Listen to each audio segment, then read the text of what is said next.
wanahusika katika kupokea, lakini kuijenga jamii katika maadili. Ni sauti ya Mungu kwa wanadamu. As you know, kwamba maisha ya binadamu yanamhitaji Mungu.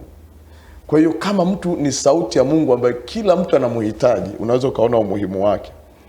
Kila mtu anamhitaji Mungu. Kwa hiyo sasa mtu ameamua kuspecify, kuwa specialized kwenye maeneo hayo ya kwamba niwe chanzo.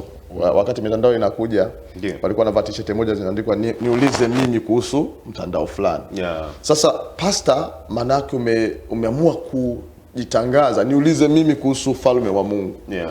So ukiwa katika hali hiyo, lazima utajenga maadili, watu wenye maadili mema, kama ambavyo tunajua neno la Mungu linatuelekeza kwenye maadili mema.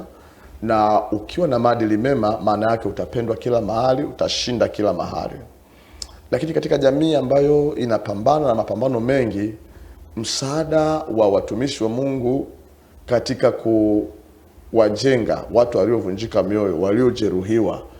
Nafika mahali unapigwa na kitu kizito, unaona dunia imeisha, lakini unasikia neno, unasema kuna kuinuka tena. Unaona kuna kuinuka tena, unapata nguvu, unasonga mbele, na maisha yanaendelea. Kwa hiyo unaweza ukaona kabisa kwamba nafasi ya kuihil, kuiponya jamii, kuipatanisha jamii, kuhubiri msamaha, watu wasameheane, wasiuane, kuhubiri watu wapendane, watu wajaliane, kuijenga jamii ambayo inakuwa na upendo. Na jamii ikiwa na upendo, obvious utapata maendeleo. Kwa unaweza ukaona kwamba kadri jamii au taifa linapokuwa mcha Mungu, ndivyo linavyozidi kufanikiwa na kuendelea. Unaweza ukaona mapinduzi ya Ulaya, unaweza ukaona kauli mbiu ya taifa strong kuliko yote duniani, in God we trust.